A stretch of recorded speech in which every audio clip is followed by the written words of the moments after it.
हाय आर्मीज, आपका स्वागत है मेरे YouTube channel BTS Korean army 111 इन भोजपुरी सॉन्ग। तो आज मैं आपको माई साइको किंग का पार्ट 14 बताऊंगी। चलिए स्टोरी स्टार्ट करते हैं। जेकी यह सब सोच रही होती है कि ऑफिस में तेने उसे किस तरीके से एक लड़की के सामने किस किया था।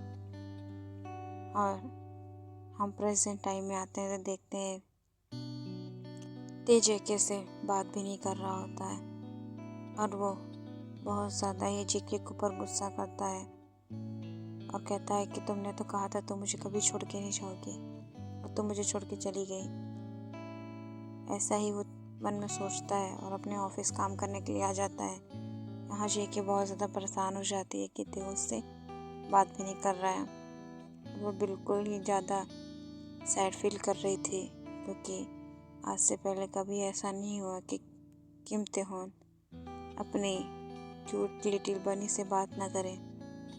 लेकिन जेके बहुत ज़्यादा ही परेशान थे क्योंकि वो समझ पा रही थी कि उसने कौन सी गलती की है। बहुत ज़्यादा परेशान होती है।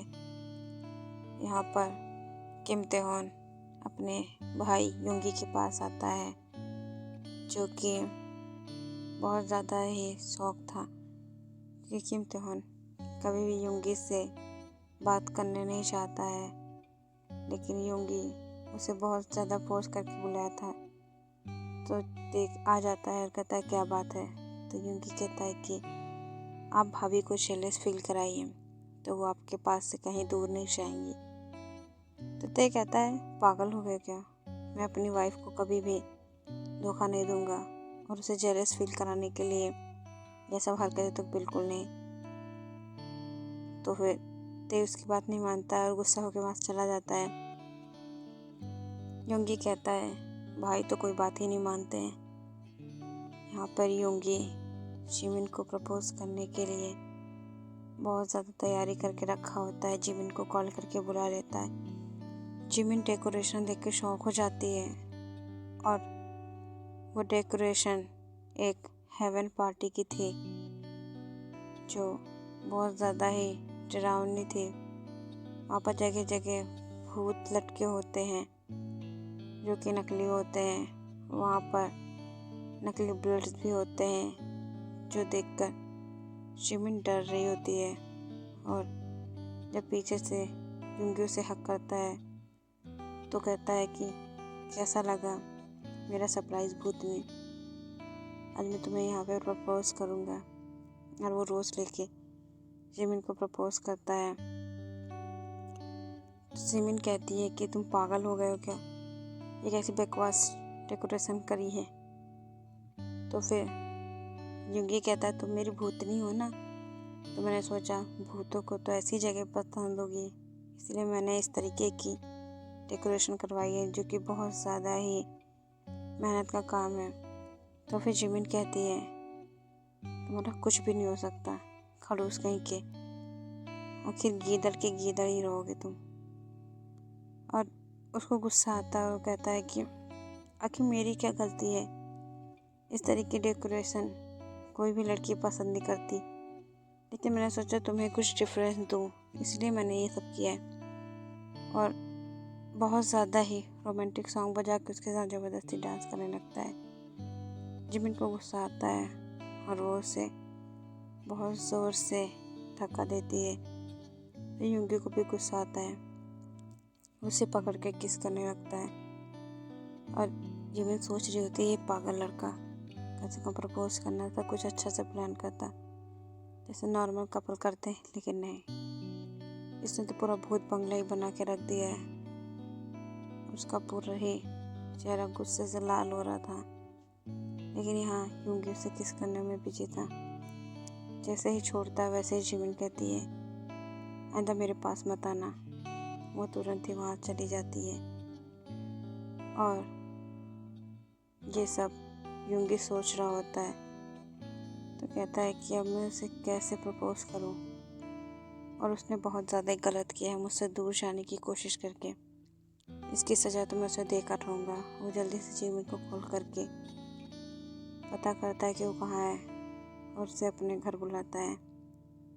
जो कि जिमिन को उसने पहले ही दिखाया होता है। जिमिन वहाँ आ जाती है और ते बहुत ज़्यादा परेशान होता है क्योंकि उसने अपनी जेकी को बहुत ज़्यादा ही सैड कर दिया है। वो अपनी मीटिंग अटेंड करने के लिए अपने मीटिंग हॉल में चला जाता है और मीटिंग अटेंड करने लगता है। और इधर हम देखते हैं युंगी जो कि जिमिन के पास आ जाता है, तो जिमिन उसे हक कर लेती है और कहती है कि आई एम सॉरी, मुझे तुम्हें छोड़कर नहीं जाना चाहिए था एंड आई लव यू। युंगी ये सुन के बहुत ज़्यादा शॉक हो जाता है और कहता है कि अचानक भूतनी इतनी प्यारी कैसे हो गई। तो जिमिन कहती है कि तुमसे दूर जाने के बाद पता चला कि मैं तुमसे प्यार करती हूँ और इस वजह से मैं वापस आ गई। तो युंगी कहता है मैं आज तुम्हें डांटने आ रहा था, लेकिन तुम्हारे प्रपोजल को सुन के मुझे नहीं लगता है कि मुझे तुम्हें डांटना चाहिए। और जल्दी से उसे किस कर लेता है। जिमिन भी किस बैक करती है क्योंकि वो भी बहुत ज़्यादा खुश होती है। इधर जेके जो कि बहुत ज़्यादा गुस्से में होती है क्योंकि ते उसे फुल टाइम इग्नोर कर रहा होता है। तुरंत ही गार्ड से कहती है कि मुझे कहीं जाना है।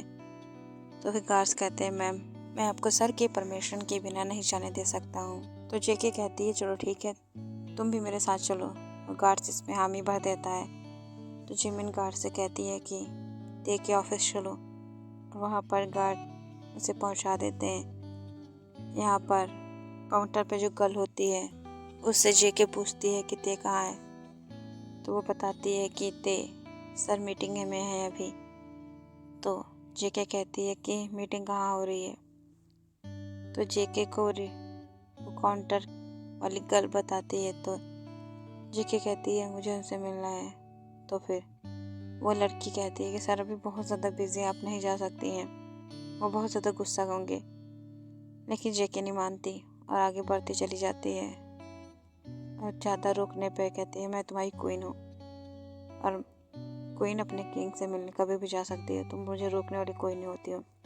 तुरंत वो लिफ्ट में चढ़ती है और फिर सबसे ऊपर वाली बिल्डिंग में चली जाती है। वहाँ देखती है ते मीटिंग कर रहा होता है, बहुत ज़्यादा सीरियस होता है, लेकिन जेके उसकी गोद में जाके बैठ जाती है और बहुत ही प्यार से कहती है कि आप मुझसे गुस्सा क्यों हो। और ते सब देख के शौक हो जाता है, मीटिंग के सारे लोग भी, लेकिन वो कुछ भी नहीं कह सकते क्योंकि वो कोरिया का किंग है। और ते कहता है तुम लोग जा सकते हो और उन लोगों को उस रूम से बाहर निकाल देता है। जेके जो कि उसकी गोद में बैठी होती है और कहती है कि आप मुझसे इतना नाराज़ क्यों हैं, अब से मैं नहीं करूँगी ऐसी हरकतें। ते कुछ नहीं कहता और जेके जो कि उसकी चुप्पी से और ज़्यादा गुस्से में आ जाती है और उसे बहुत ज़ोर से किस और बाइट करने लगती है, जिससे ते शॉक हो जाता है कि उसकी बनी कुछ ज़्यादा ही नहीं जेलस हो रही है, बहुत ज़्यादा गुस्सा नहीं कर रही है। तो वो भी उसे किस बैक करता है और कहता है कि मैं तुमसे गुस्सा था क्योंकि तुम मुझसे बार बार दूर जाती हो, मुझे ये बिल्कुल नहीं पसंद है। तो जेके बहुत ज़्यादा ही प्यार से उसे किस करती है और ते जो कि उसके किस का रिस्पॉन्स कर रहा होता है। अब ते जेके से कहता है क्या तुमने खाना खाया। तो जेके कहती है नहीं। अब उसे उसी रूम में उसे खाना खिलाता है और कहता है कि कल से तुम मेरे ऑफिस आओगी मेरी पर्सनल असिस्टेंट बन के।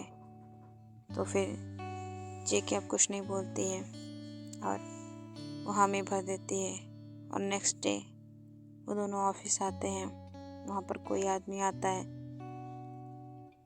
ते के केबिन में ही जेके होती है। उस आदमी ने बहुत ज़्यादा रिस्पेक्टफुली ते से बात की और कहा कि ये डील आपके साथ साइन करनी है। जेके उसे देखकर अपने डैड की याद आ रही थी क्योंकि शक्ल बहुत ज़्यादा ही मैच कर रही थी। ये कोई और निकाई होता है जो कि जेके के डैड का भाई होता है और वो बहुत ज़्यादा ही उससे मिलता जुलता है।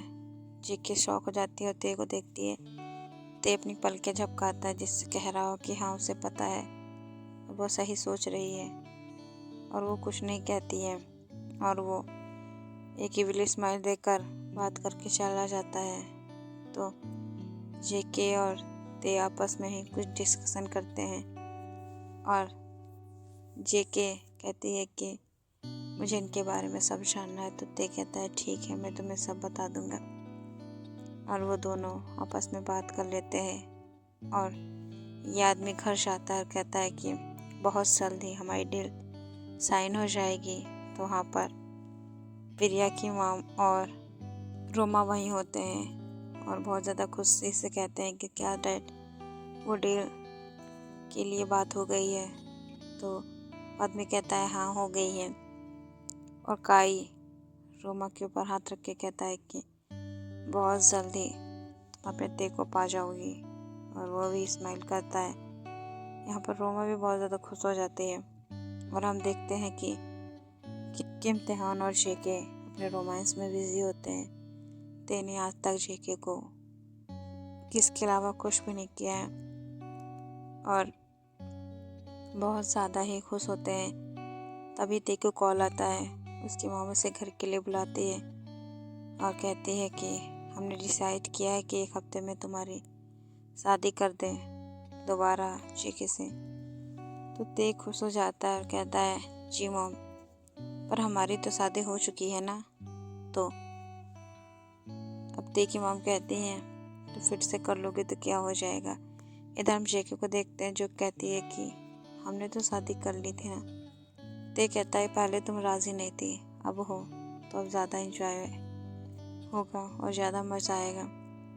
जेके कुछ नहीं कहती और शाय फील करती है और ते कहता है इस बार तो मैं अपनी फर्स्ट नाइट बना कर ही रहूँगा।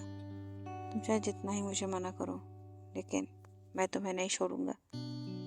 जेके शाय फील करती है और वहाँ से जाने लगती है। तो ते उसे पकड़कर फिर से किस करने लगता है और जेके भी इस बार रिस्पॉन्स दे रही थी और वो दोनों अब घर निकल जाते हैं। ते अपने घर जेके को लाता है, जेके सबसे मिलती है, सब बहुत ज़्यादा खुश होते हैं और सभी उसे गले लगाते हैं और कहते हैं कि बहुत जल्द तुम दोनों की शादी होने वाली है और जल्दी से जाकर शॉपिंग कर लेना तुम लोग। और वो जो मिसेस किम होती हैं वो कहती हैं कि बहुत ही खुश हूँ कि तुम मेरे बेटे की ज़िंदगी में आई हो, वरना कुछ लोग तो ऐसे होते हैं जो बहुत ज़्यादा ही सिंगल रहना पसंद करते हैं। वो युंगी की तरफ देखकर कहती है, युंगी भी कहता है कि मैं भी जल्दी आप लोगों को एक बहू ला कर दूँगा, तो आप लोग भी बताइएगा कि वो कैसी है।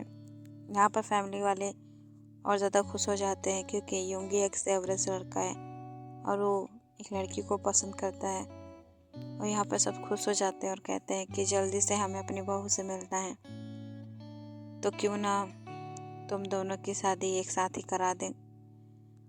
तो फिर युंगी कुछ नहीं कहता और शाय फील करता है, कहता है ओके मॉम, मैं कल ही आप लोगों को उससे मिलवा दूंगा। और सब बहुत ज़्यादा खुश हो जाते हैं क्योंकि उनके घर अब एक नहीं दो बहू आएंगी। और ते जो कि युंगी और जिमिन के बारे में जानता था और यहाँ पर शेकी को भी सब पता होता है, तो वो युंगी को छेड़ते हुए कहती हैं देवर जी आप तो बहुत ज़्यादा ही आगे निकले और जिमिन को भी मानना पड़ेगा, वो तो आपसे दूर भागती थी, इतनी जल्दी आपके पास कैसे आ गई। तो फिर युंगी उसे सब बता देता है कि जब आप दोनों भाग गई थी तब जिमिन को रियलाइज़ हो गया था कि वो मुझसे प्यार करती है, इस वजह से वो मेरे पास वापस आ गई। तो जेके कहती है इससे अच्छी बात और क्या ही हो सकती है कि तुम दोनों भी अब एक होने वाले हो। ते कहता है और याद रखना जेके कि कभी तुम भागने की कोशिश नहीं करोगी, मुझसे दूर जाने की कोशिश नहीं करोगी। अगर तुमने की तो तुम्हें मैं बहुत ज़्यादा ही पनिशमेंट दूंगा। और जेके जो कि बहुत ज़्यादा ही क्यूट फेस बना के कहती है कि मैं आपसे प्यार करती हूँ, अब मैं आपको छोड़कर कहीं नहीं जाऊँगी। सभी फैमिली वाले उन लोगों को डिनर कराते हैं क्योंकि अब से वो लोग वहीं रहेंगे और उन लोगों का रूम भी रेडी करवा देते हैं और कहते हैं कि कल सुबह होते ही तुम लोग शॉपिंग कर लेना। तो जो कि बहुत ज़्यादा ही खुश हो जाते हैं हॉबी जो कि ते की सिस्टर होती है वो कहती है कि भाभी मेरे साथ शॉपिंग पे जाएंगी कल। तो फिर जेके भी कहती है हाँ क्यों नहीं, हम दोनों साथ में शॉपिंग पे जाएंगे और बहुत ज़्यादा इंजॉय करेंगे। तो हॉबी बहुत ज़्यादा खुश हो जाती है और कहती है भाभी बहुत ज़्यादा क्यूट है और बहुत ज़्यादा ही स्वीट है, भैया की तरह तो बिल्कुल नहीं है, ये बहुत ज़्यादा खड़ूस हैं, ये कोई बात नहीं मानते हैं। तो फिर ते उसको घूर के कहता है कि तेरा हो गया। तो फिर अब हॉबी कहती है हाँ मेरा हो गया, और वैसे भी आप दोनों बहुत ज़्यादा क्यूट लगते हैं और जल्दी ही हमारे युंगी भाई भी शादी करने वाले हैं। तो उनकी वाइफ को देखने का भी बहुत ज़्यादा मन हो रहा है, काश कि वो भी यहाँ पर होती। तभी देखते हैं कि जिमिन जो कि गेट से एंटर हो रही थी, जेके ने उसे सब बताया था, तो अभी जेके के साथ ही रहना चाहती है। तभी युंगी उसे एकटक देखने लगता है। सभी परिवार वाले गौर करते हैं कि युंगी कहीं बहुत देर से देख रहा है, तो समझ जाते हैं कि जिमिन ही उनकी होने वाली बहू है। अब सभी कहते हैं कि ओ, तो हमारी दूसरी बहू भी आ गई है। जिमिन तो शॉक हो जाती है, उसे लगा कि युंगी ने क्या सबको सच में बता दिया है, और वो शायद भी फील करती है। तो फिर अब सभी फैमिली वाले कहते हैं कि जिमिन जब तुम आ ही गई हो तो हम तुम्हें एक बात बता दें, हमें पता है कि तुम और युंगी एक दूसरे से प्यार करते हो, तो फिर कल खुद के लिए शॉपिंग कर लेना है, 1 हफ्ते बाद तुम दोनों की शादी है, या यूँ कहें तुम शारों की। जिमिन शाय हो जाती है और शौक फील करती है, लेकिन वो कोई जवाब नहीं देती है। तो कह देती हूँ आंटी ठीक है।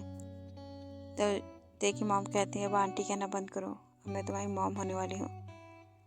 तो जिमिन शाय फील करती है, कुछ नहीं कहती है, और देखी मॉम अब नौकरों से कह देती है कि युंगी का भी कमरा फिक्स कर दो, क्योंकि अब जिमिन भी यहीं रहेगी।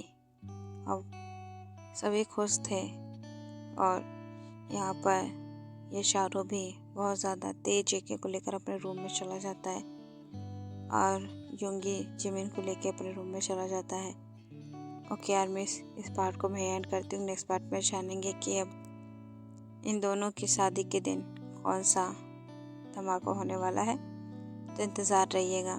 किसी का बहुत बुरी तरीके से दिवालिया निकलने वाला है, वो बर्बाद होने वाला है, क्योंकि उसने ते और जेके को अलग करने के लिए कोशिश की है।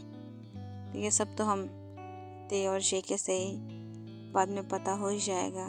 तो आप लोग इस स्टोरी को भी बहुत ज़्यादा लाइक और कमेंट कीजिए और शेयर कर दीजिए, और न्यू स्टोरी पे जल्दी आ जाएगी, तो आप लोग रेडी रहना। वो स्टोरी बहुत ज़्यादा इंटरेस्टिंग होने वाली है। Okay bye armies, सरांगे।